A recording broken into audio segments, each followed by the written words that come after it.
જય માતાજી ખેડૂત મિત્રો તથા પશુપાલન મિત્રોને બધાને જય દ્વારકાધીશ. કેમ છો બધા? મજામાં જશો. આજે ફરી એક નવા ટોપિક પર વિડીયો લઈને આવી ગયો છું. આજે વિડીયોમાં ખેતીવાડીનો વિડીયો છે.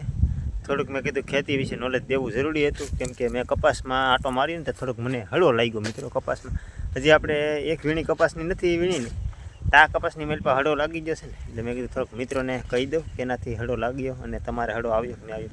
તો પહેલાં મિત્રો જો આપણો કપાસ જુઓ, ખાલી અવડો કપાસ છે. હજી ગોઠણે ગઈ તો ગોઠણે કપાસ આવ્યો, જો અવડો કપાસ થયો ને એમાં મિત્રો હળો આવી ગયો. એટલે આપણું તો મિત્રો કેવું એવું છે કે બરફ ફગી ગયું ને 60માં સોયાબી છે, તો સોયાબીમાં કાંઈ છે નહીં. તો હજી ગોઠણ જેવો કપાસ ને 20-22 જેવા જેટલા મિત્રો ચીંડવા છે.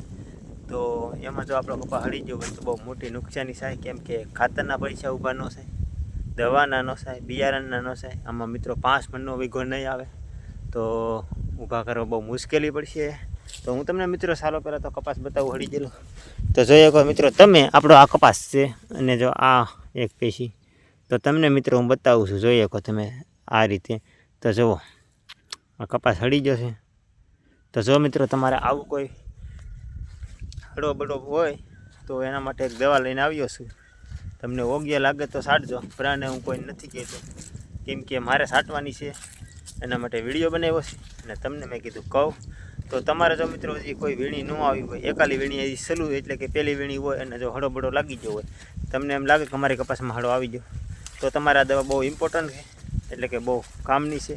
અને બીજી વાત એ કે કપાસ તો મિત્રો ઝાઝા ભાગના બગડી જ જશે, બધાને લાલ થઈ જ જશે. મારો કપાસ પણ લાલ થઈ ગયો છે, ઘણી બધી મહેનત કરી તોય કપાસ લાલ થઈ ગયો. તો પછી બધું કંઈ આપણા હાથમાં ન હોય, ભગવાન કરે એ ઠીક, 1000 અથવા તો એ બગડી જશે. તો આપણે મિત્રો બીજી તો શું કરીએ, જેટલી થાય એટલી કરીએ.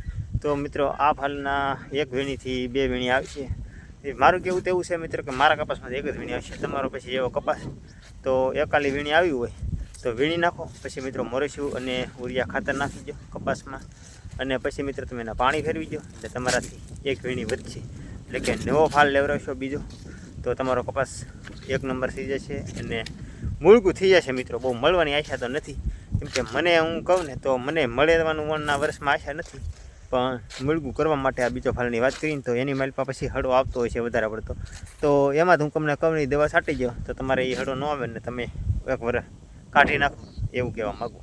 તો મિત્રો દવાની વાત કરીને તો મારી કેવું એ તમને યોગ્ય લાગે તો મિત્રો હું કોઈ એડવર્ટાઈ નથી કરતો, કોઈને પરાની દવા નથી કહેતો. આ તો તમારા છે ને વિડીયામાં એમ લાગે કે મારે આ કરવું છે તો સાચું લાગે તો કરજો.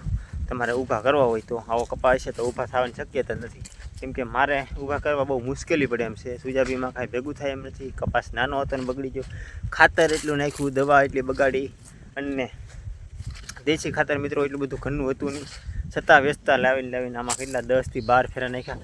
અડધા ખેતરમાં મિત્રો ખડ થઈ ગયું, એમાં પાણી ભરાય.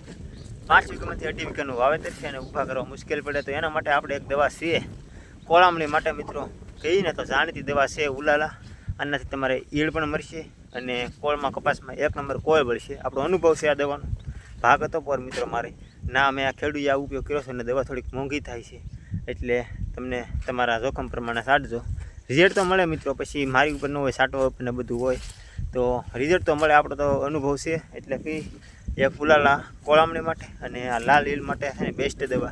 તો એના માટે કોરોજન કરીને બાટલી આવે મિત્રો, અવડી એવી 1500થી આજુબાજુની ખાલી બાટલી આવે અને 10 પોપ દવા થાય 1500ના. તો પોપ કેટલાનો છે મિત્રો તમે હિસાબ કરો, 150ની આજુબાજુ તો પોપ છે. દવા એટલી મોંઘી હોય તો એમાં રિઝલ્ટ પણ મળે, એટલે બેસ્ટ દવા ખાતા હોય તો મિત્રો કોરોજન છે. બાકી એક જ દવા તો હળી ગયેલા કપાસમાં લાગતી જ નથી.